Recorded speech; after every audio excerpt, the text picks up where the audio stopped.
Naam, nikukaribishe sana ndugu msikilizaji wa Simulizi Tz. Karibu sana tena na tena katika mwendelezo wa sehemu ya pili ya simulizi inayokwenda kwa jina la Utamu wa Shemeji. Tumeona katika sehemu ya kwanza ya simulizi hii wanadada wawili, mkubwa anaitwa Ana na wa pili wa kuitwa Diana. Ana anapata bahati ya kupata mchumba na kisha kwenda katika jiji la Dar es Salaam. Ana na mume wake maisha yao ni mazuri, wanaishi vizuri, lakini pia ni wapambanaji wa hali ya juu. Mdogo wake ambaye ni Diana akiwa jijini Arusha, na yeye anamaliza masomo yake, na baada ya kumaliza, kutokana na ugumu wa maisha Arusha, anaongea na dada yake kisha anaingia katika jiji la Dar es Salaam. Na baada ya kuingia katika jiji la Dar es Salaam, baada ya pirika za hapa na pale, shemeji yake ambaye ni Bwana George anamtafutia Diana nafasi ya kazi. Hivyo Diana anapata nafasi ya kazi. Basi Diana anazoeana na George na familia nzima inakuwa na amani. Lakini Diana ni mwanadada aliyekuwa mzuri kuliko kawaida, anayependa kuvaa nguo fupi na mwenye umbo maridhawa. Katika familia ya George tuliona ya kwamba shida kubwa ilikuwa ni mtoto. Lakini sasa tulipoishia ni pale ambapo George akiwa anaondoka na shemeji yake Diana, njiani simu inaita. Akiwa anapokea simu ipo karibu na shemeji yake, yani kwenye pocket ya gari. Akiwa anachukua simu, anamguswa kwa bahati mbaya shemeji yake mapajani, na hapo ndipo tulipoishia baada ya Bwana George kutafakari muda wote juu ya shemeji yake, akiwa anachungulia kwa jicho chongo. Hapo ndipo palikuwa patamu, na ndiyo ulikuwa mwisho wa sehemu ya kwanza. Na sasa tunasonga mbele katika mwendelezo wa sehemu ya pili. Hakika nisikufiche ndugu msikilizaji, hii ni simulizi bora, tamu na ya kusisimua ambayo sijawahi kukusimulia. Twende pamoja, utajionea juu ya utamu huo wa shemeji ni upi na ni yapi ambayo yalijiri. Tusonge pamoja. Basi safari iliendelea ya kuelekea kazini juu ya Bwana George pamoja na shemeji yake Diana. Basi George alijishtukia muda wote mpaka pale walipofika. Waliagana. Walikuwa wakioneana aibu sana George na Diana baada ya tukio lile la Bwana George kugusa mapaja ya shemeji yake bila kutegemea. Basi George alijisema kimoyomoyo, hivi huyu Diana mbona na ngozi nyororo namna hii? Jamani, sijawahi kuona huyu mwanamke. Utasema anaogea matelezi. Aise, ila ndo hivyo shemeji yangu bwana, ila ana baraa.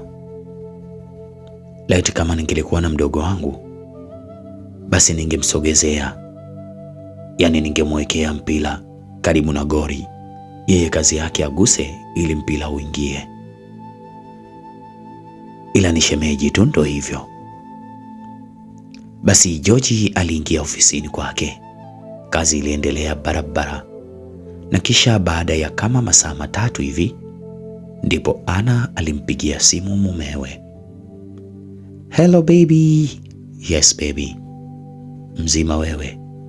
Mimi niko poa tu baby, pole na majukumu. Asante sana kipenzi, kazi zinaenda vizuri.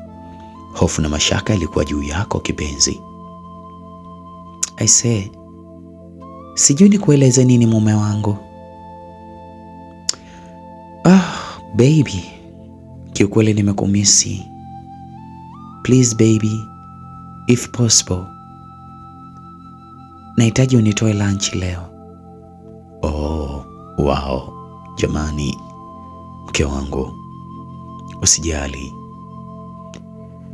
Bila shaka unajua ya kwamba nipo kwa sababu upo, na wewe ndio kila kitu katika maisha yangu.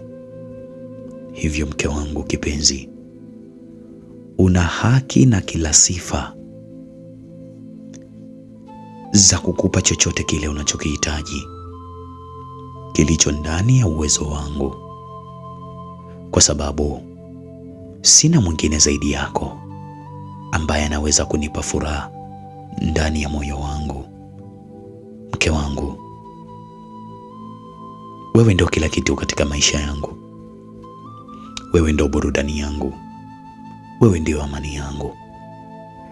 Mimi ni nani nipinge kukutoa wewe lunch? By the way, nikwambie tu, please my wife, be prepared, nitakuja kukuchukua. Sawa baby? Oh wow, thank you so much.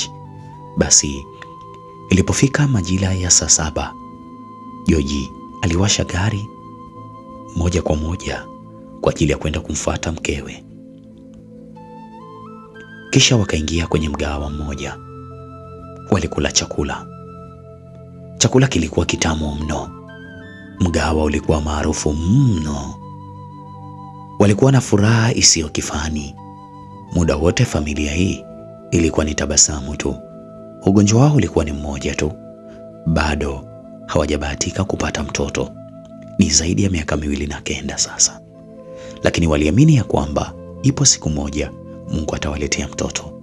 Hivyo walikuwa wanatumia muda mwingi kujipa furaha na amani ndani ya mioyo yao. Basi baada ya mlo, Ana alielekea moja kwa moja maliwatoni, na alipokuwa akielekea njiani alikutana na Bwana Anodi ambaye ni mfanyakazi mwenzie pale ofisini kwake.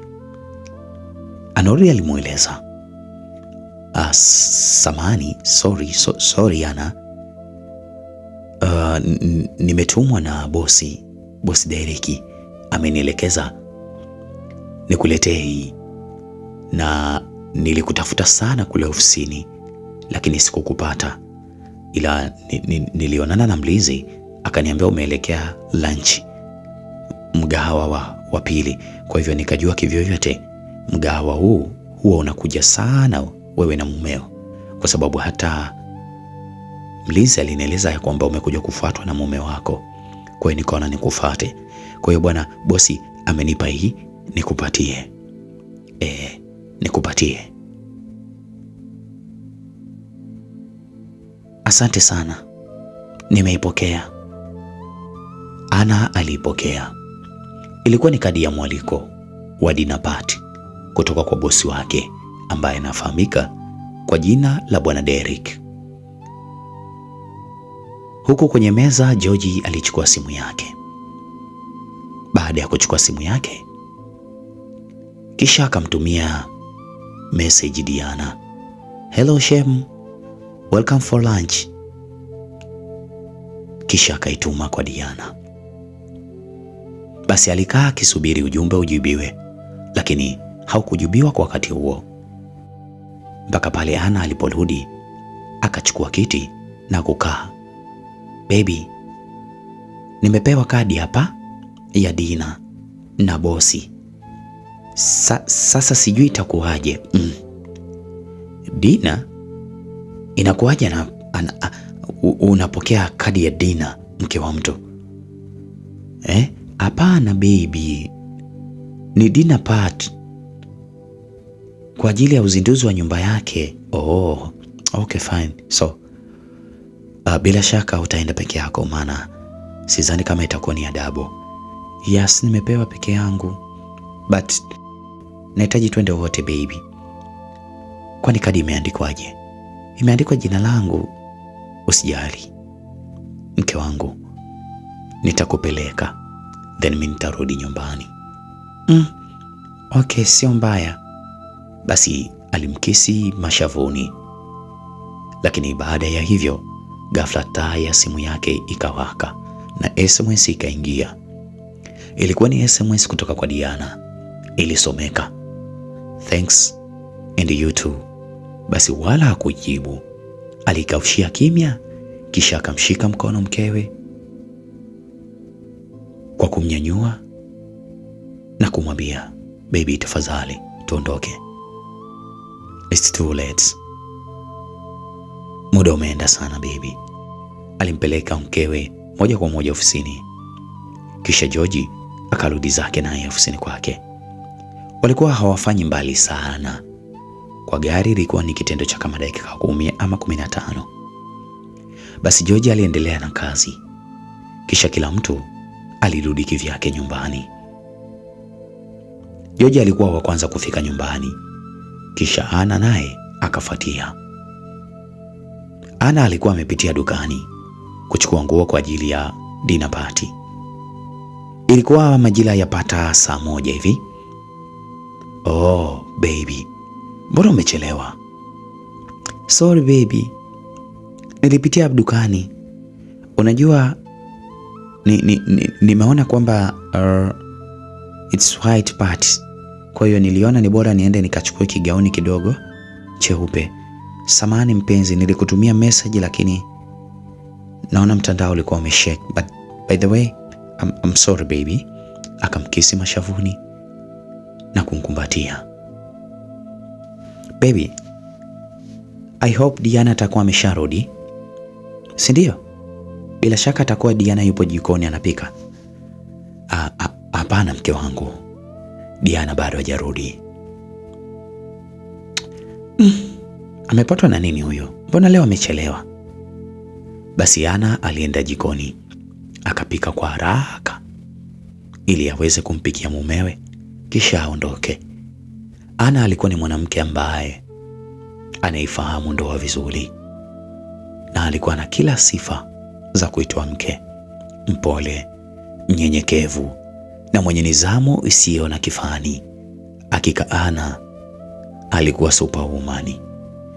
Basi George upande wa pili akiwa sebuleni, mke wake akiwa jikoni anapika.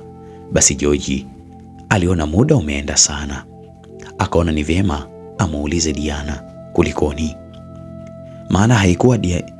maana haikuwa kawaida yake kabisa. "Hello Diana." "Vipi Shem, mbona umechelewa sana?" "Oh Shem, sorry, nimekutumia text hapo, sijui uliiona. Nimechelewa kidogo, nilipata changamoto ya usafiri, lakini nipo njiani narudi, wala msijari." Basi Ana alimaliza kupika.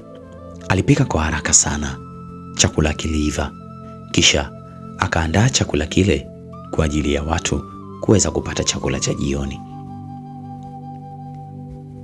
Akajiandaa kwa haraka haraka, kisha akamwambia mumewe, "Baby, it's done. We can go." "Lakini Diana amerudi?" Hapana, hajarudi, ila nimeongea naye. Anakuja muda si mrefu."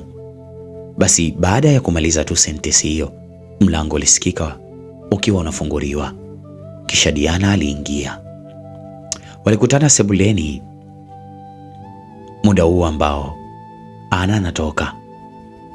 Alikuwa ameshajiandaa. Ana alipendeza sana, alipendeza mno. "Oh, wow, jamani dada, usiku huu mbona umependeza namna hiyo? Alafu kimya kimya." "Jamani, au ndo mambo ya wapenda nao?"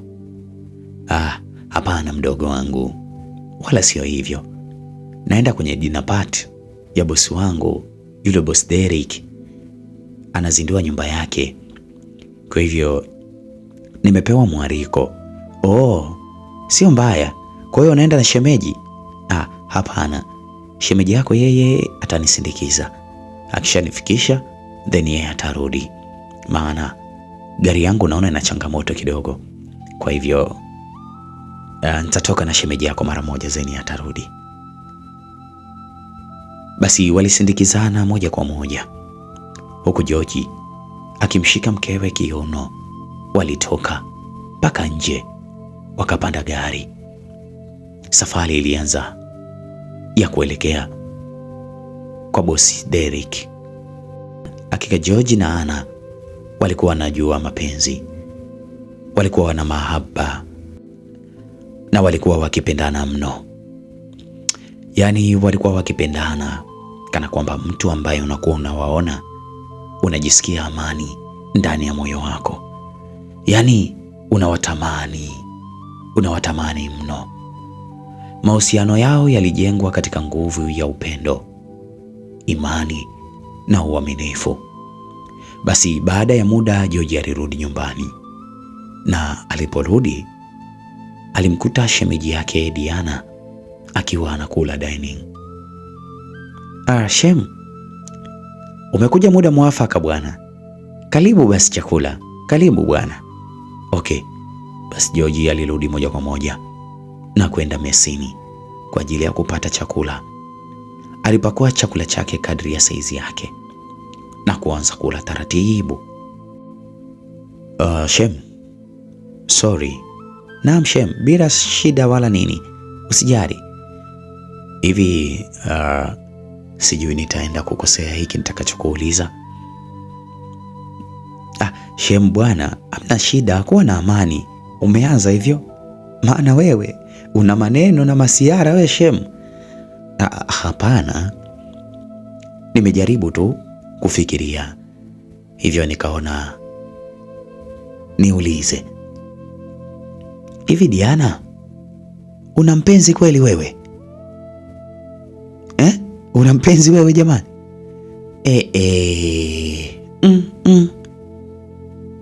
Shemji, kwani unaniuliza hivi jamani?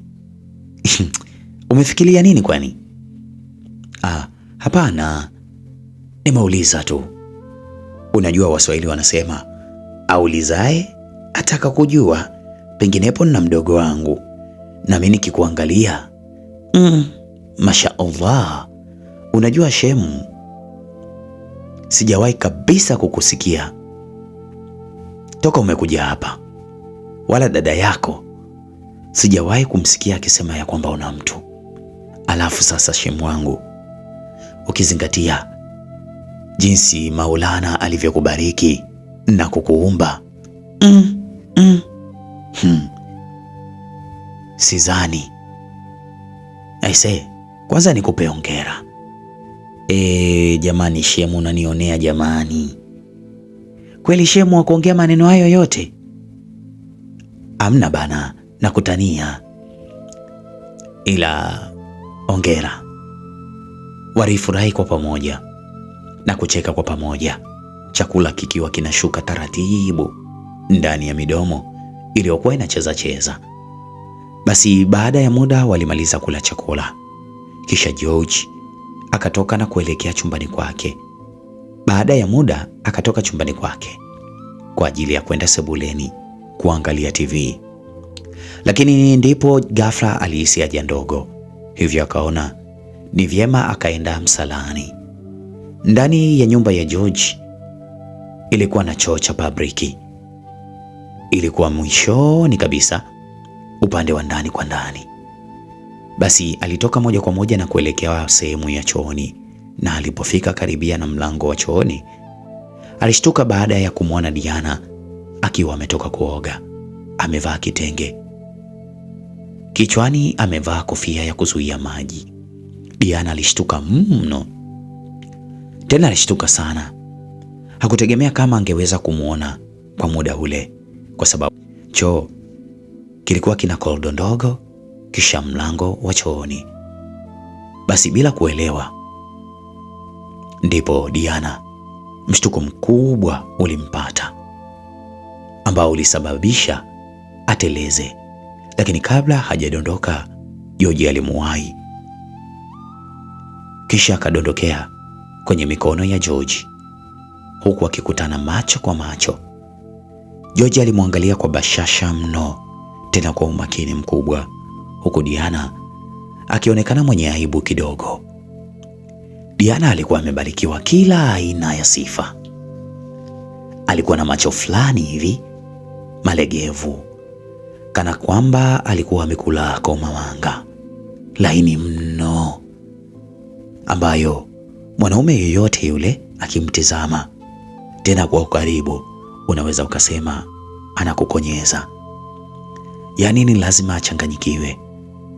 Basi ndipo akamwacha kwa haraka, maana alianza kuhisi hali ya tofauti. Diana alitoka kwa haraka na kuelekea chumbani kwake. George alibaki akitikisa kichwa huku akielekea sebuleni. Alibaki na taswira ya macho ya shemeji yake. Basi upande wa pili kule kwa Ana, katika dinner party aliyokuwa amealikwa na bosi wake, basi party iliendelea vizuri mno. Watu hawakuwa wengi, ila walikunywa pamoja na kufurahi mno. Mziki mzuri ukapigwa, tena ulikuwa wa taratibu. Watu wakaanza kucheza wawili wawili.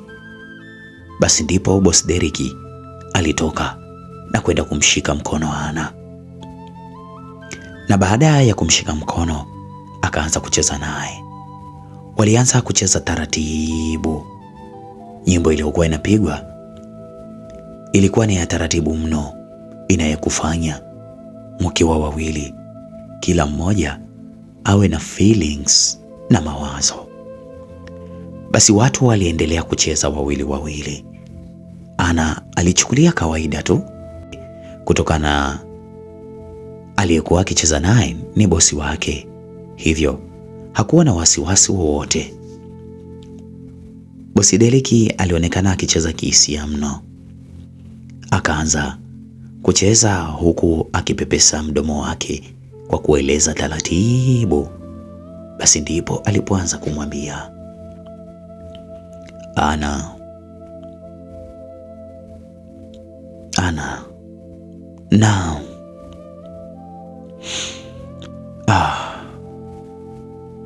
muziki wa taratibu ulikuwa ukipigwa huku boss Derek akiema kuashiria anataka kuanza kuzungumza. Ana,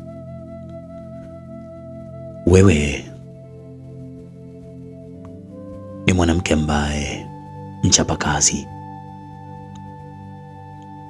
Sijui umeumbwaje, na wala sijui niweze kueleza nini mimi. Labda niseme hivi, samahani sana kama nitakukwaza kwa hichi ninachotamani kukueleza, kwa sababu najua wewe ni mke wa mtu. Bosi, kwani kuna tatizo gani? Unanitisha unajua? Na kwa nini unasema hivyo? Unajua nikianza hapa kueleza ama kwa kusema, wacha tu nianze kutoa sifa kwa Maulana kwa uzuri uliobarikiwa. Pia hongera kwa wazazi wako. Hakika mwanamke, umeumbwa na ukaumbika. Mimi nina dukuduku la moyoni ambalo kwangu limekuwa kama donda ndugu pindi tu pale ninapokuona.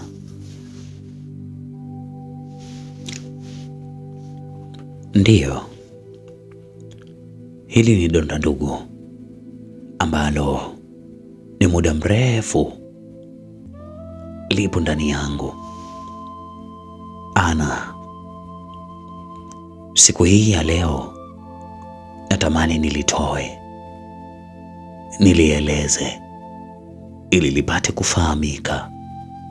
Basi kabla bosi Derek ajaendelea kueleza juu ya kile alichokusudia, basi simu ya Diana ikaanza kuita, na alipoangalia lilitoka jina lililoandikwa Maihabi. Alishtuka kidogo, ndipo alimwambia bosi wake, sorry boss.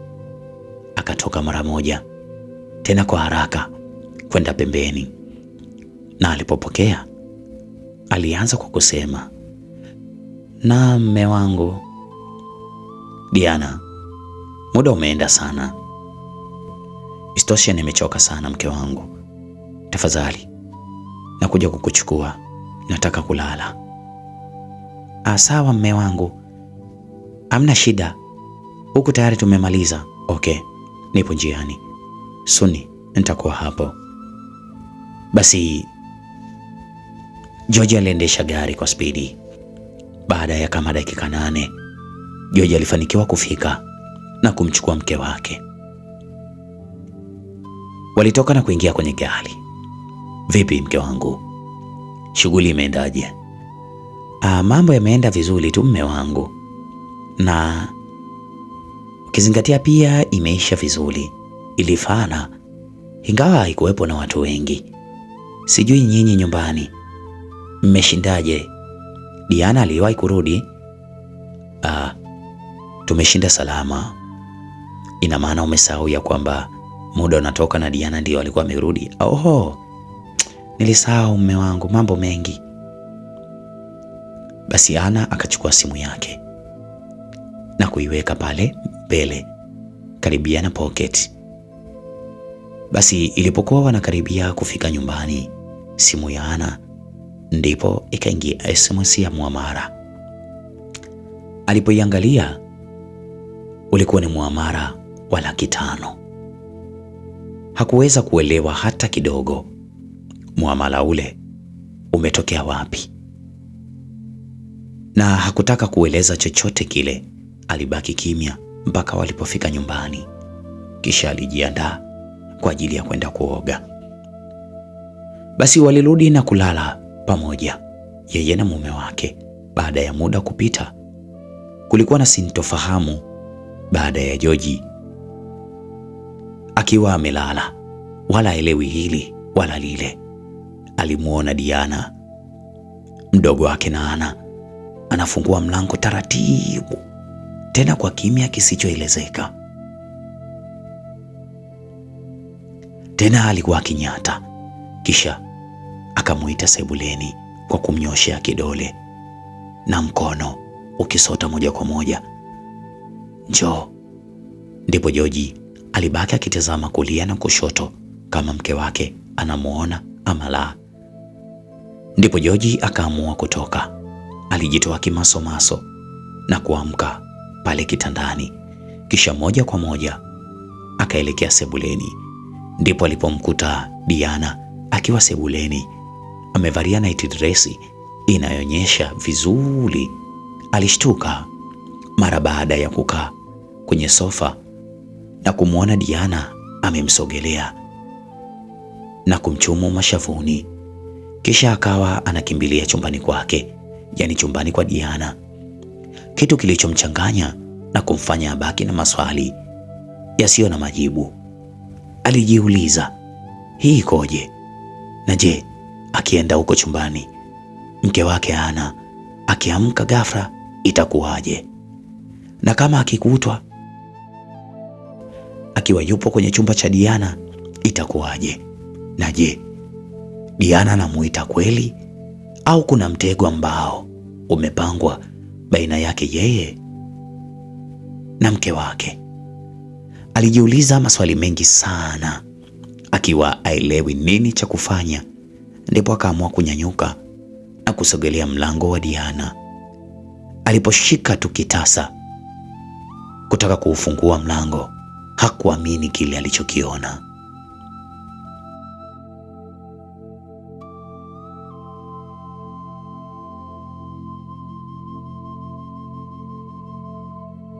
Huu ni mwisho wa sehemu hii ya pili ya simulizi ya Utamu wa Shemeji. Mambo yanaanza kujipa, kitasa kimeguswa, na huku kuna kitu ambacho hakielezeki. Usikose katika sehemu ijayo. Langu jina ni Mr. A Romantic. Asante na kwa heri.